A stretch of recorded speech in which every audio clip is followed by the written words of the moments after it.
fan Reis de la Casa. Sí, i a més t'he de dir que hem parlat en el gabinet de premsa de la Casa Reial dels Reis Mags i el seu secretari ens ha dit que els Reis tenen un missatge i és que es diguem als Reis de la Casa que aquesta carta enguany no pot ser molt llarga, que joguets n'hi haurà per a tots, però que la llista de la compra ha de ser breu, en mesura, perquè són mags fins a cert punt.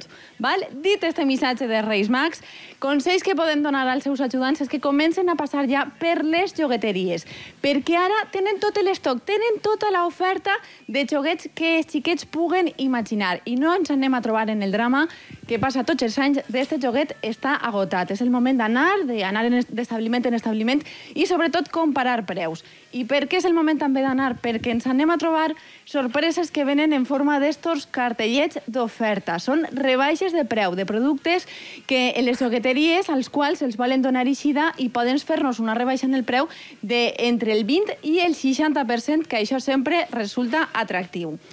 Malgrat les ofertes, els menús de la casa són especialistes sempre en demanar justament el joguet que normalment s'esgota tots els anys. I en este cas, l'especialista és Miguel, de la jogueteria, i volem, Miguel, que ens digues quins són aquests joguets que poden estar perillosos, que són delicats i que penseu, ara de moment estan en les jogueteries, però que penseu que poden esgotar-se. Bueno, en ese momento son las Monster. Ahí tengo unas poquitas, pero bueno, esto se puede llegar a agotar. Una volta més les Monster. Sí? I tens ara en estoc, però quant de temps penses que poden durar l'estoc que tens? Pues una semanita. O sea, una semana. Semaneta. Sí, ya está. Una semana eso se quedaría agotado. Pues els Reis els ho haurem de dir, que vinguen pronte. Sí. Més joguets que vagin a triomfar o que penses tu que tinguen tirón? Bueno, este año también tenemos las Nancy's, que han vuelto a retomar el camino de antes, y entre las Nancy's tenemos también los Pinipón, que los han vuelto otra vez a renacer otra vez. Entonces tenemos montones de Pinipón. Ah, que sí, Laura, són joguets en els quals hem jugat nosaltres. Sí, podríem heretar tant la Nancy com el Pinipón sense pegues. Està bé que tornen. Una cosa... Sí, i a més, mira, ara que estem veient, també estan d'oferta. Sí, també tenim Com estan aquestes ofertes? Se van a esgotar de cara a Nadal? Sí, sí, sobre todo...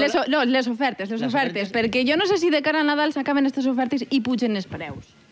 No, subir no suben. ¿Seguro? No, al contrario, bajarían. En este caso bajarían. En la campaña de Reyes bajarían. Perfecte, important saber-ho. Miguel, arribem a un altre corredor que també és dels clàssics i que també pegarà fort enguany.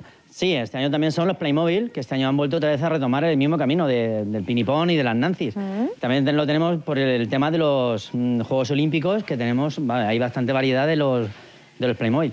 También tenemos que el oeste también están bien, o sea, han vuelto a retomar el mismo camino, o sea, estaban parados i han vuelto a renacer. Antics que reprenen, sempre. Si és que lo clàssic sempre torna. Joguets clàssics que triomfen també enguany. Un dels altres consells que podem donar, Laura, és que triar el joguet adequat a l'edat del xiquet, perquè si no encerten l'edat, el xiquet passarà del joguet, l'oblidarà o s'avorrirà, amb la qual cosa haurem fet la despesa, però no jugarà amb ell i serà una despesa mal feta. És de veres.